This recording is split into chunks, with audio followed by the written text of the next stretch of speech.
This bill, sir. Thank you, sir. Thank you. Shrimati Dharmshila Gupta ji. माननीय उपसभापति महोदय, आपका आभार। आपने आज इस महत्वपूर्ण बिल पर बोलने का मुझे अवसर दिया है। आज जब मैं राष्ट्रीय खेल सुशासन विधेयक 2025 पर चर्चा के लिए खड़ी हूं, तो मुझे गर्व है कि यह विधेयक हमारे देश के खेल इतिहास में एक नए युग की शुरुआत करने जा रहा है। मैं माननीय प्रधानमंत्री जी के प्रति आभार व्यक्त करना चाहती हूं कि यह बिल आधी आबादी के सम्मान में लाया गया है। मैं माननीय खेल मंत्री आदरणीय मनसुख मांडविया जी के प्रति भी आभार व्यक्त करना चाहती हूं कि उनके प्रयास से यह बिल लाया गया है और उन्होंने अपने संबोधन में कहा है कि स्पोर्ट्स नेशन कमीशन में 4 महिला प्रतिनिधि भी रहेंगी। यह केवल खेलों के प्रशासनिक सुधार का प्रयास नहीं है, बल्कि यह एक ऐसी व्यवस्था की स्थापना का संकल्प है जिसमें पारदर्शिता, जवाबदेही और नैतिकता सर्वोच्च हो। इस विधेयक के माध्यम से खिलाड़ियों के अधिकारों की रक्षा, खेल के विकास का स्पष्ट रोड मैप और शिकायतों के समयबद्ध समाधान की ठोस व्यवस्था सुनिश्चित होंगी। माननीय प्रधानमंत्री श्री नरेंद्र मोदी जी के नेतृत्व में बीते वर्षों में खेलों का स्वरूप ही बदल गया है।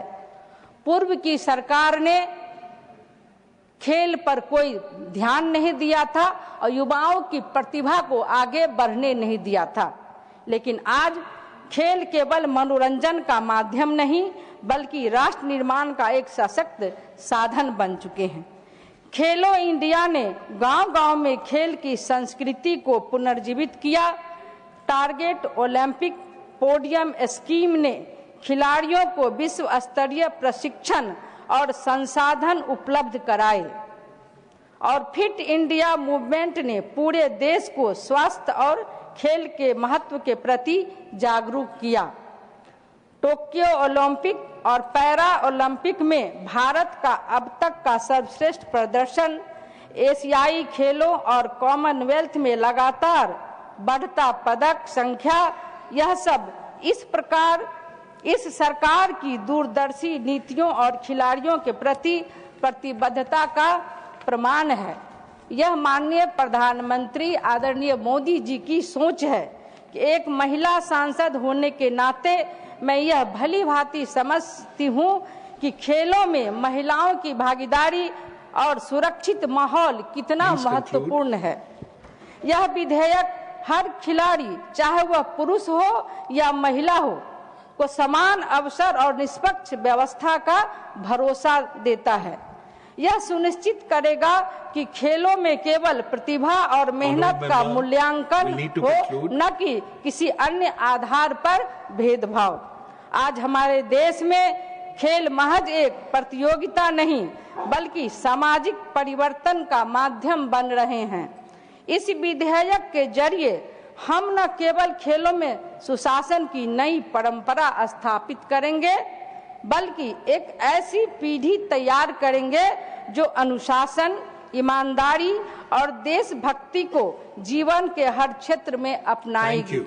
Thank you. मैं पूरे विश्वास के साथ कहती हूं कि राष्ट्रीय खेल सुशासन विधेयक 2025 भारत को खेल महाशक्ति बनाने की दिशा में एक निर्णायक कदम है और आने वाले वर्षों में हमारे देश की खेल प्रतिभाओं को विश्व के शिखर तक पहुंचाएगा। इसलिए मैं इस विधेयक का पूर्ण समर्थन करती हूं। धन्यवाद।